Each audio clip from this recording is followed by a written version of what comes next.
जायज नाजायज, सही है गलत है, इसका पता कैसे चले? आप अगर सत्संग लगातार सुनते हैं, ये हो ही नहीं सकता कि आपको ये ना पता चले सही मांग कौन सी है और गलत मांग कौन सी है। सही मांग वो होती है जिससे परिवार का भला हो, समाज का भला हो, देश का भला हो और संसार का भला हो।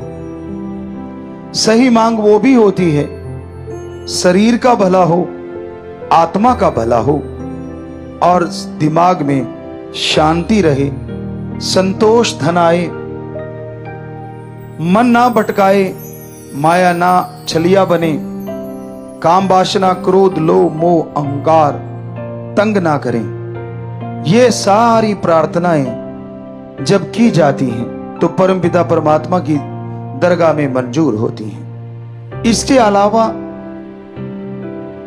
आदमी तो बहुत कुछ मांगता है, मुझे ये दे दो, मुझे वो दे दो, पर सूफियत में सच्चा भक्त मानता है, हे मेरे परमपिता परमात्मा, मुझे वो देना जो तेरे दर के करीब करे, कभी दूर ना करे।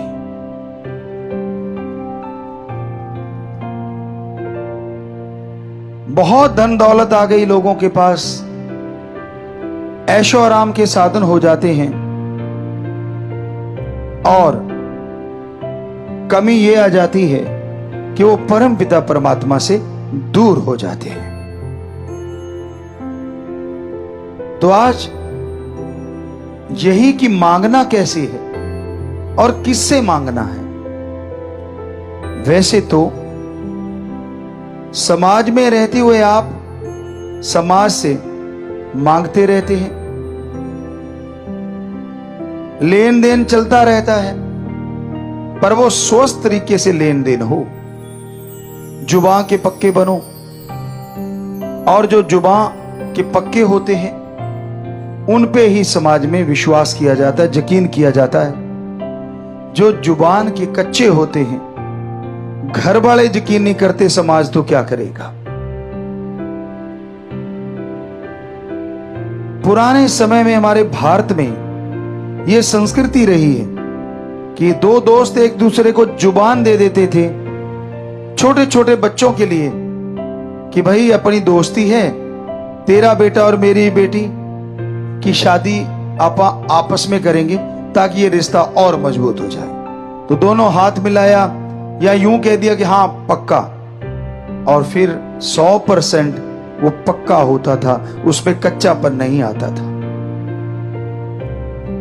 आज पहली बात तो जुबान ही नहीं रही, जुबान करके लोग मुकर जाते हैं। दूसरी बात, जुबान को छोड़ो, लिखा हुआ मुकर जाते हैं। ऐसा टाइम, ऐसा समय है प्यारी साध संगत जियो, इंसान जब मांगने बैठता है उसे यह लगता है कि मैं तो जायज ही मांगता हूं, नाजायज मांगता नहीं। आप उस बच्चे की तरह हो जो छोटे से होता है, बिल्कुल छोटी सी उम्र में सांप को देख के कहता है मैंने पकड़ना है, कोयले को देख के कहता है मैंने खाना है। तो क्या अच्छे माँ बाप आप में से अपने बच्चों को वो खिला देंगे? क्या आप अपने बच्चे के हाथ में सांप पकड़ा देंगे?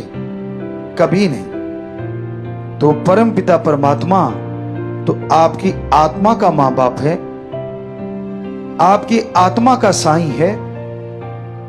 आप नाजायज मांगेंगे तो वो आत्मघात के लिए कभी भी आपको नहीं देगा अगर आप भक्त हैं।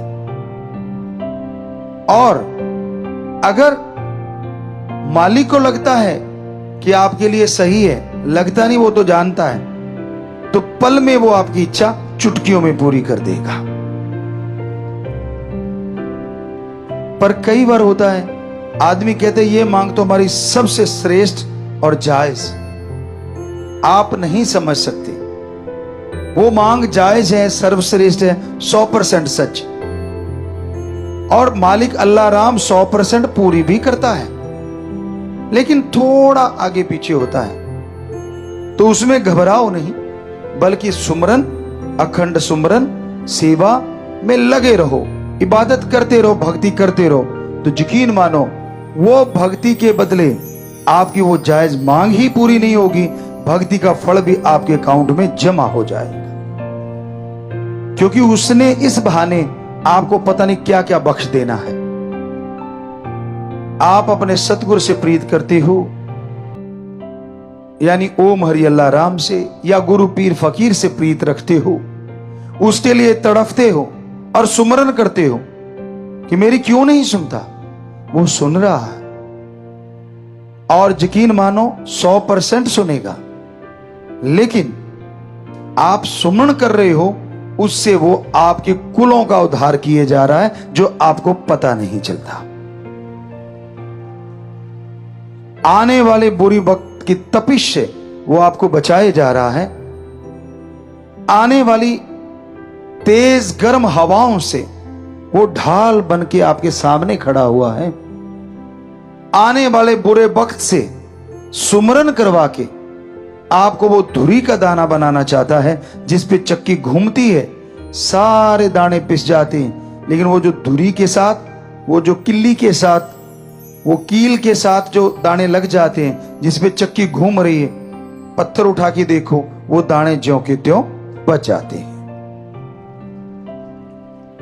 इसलिए वो आपसे वो सुमरन करवा रहा है, इसलिए आपको कहता है नाम चर्चा में, यानी मालिक के नाम की यहां चर्चा हो। शॉर्ट में बेपरवाह जी ने नाम चर्चा उसका नाम रखा कि परम पिता परमात्मा के नाम की चर्चा हो, वहां जाके सुनो, फल बहुत मिलेगा, जितना आगे मिलता था उससे सैकड़ों गुना ज्यादा।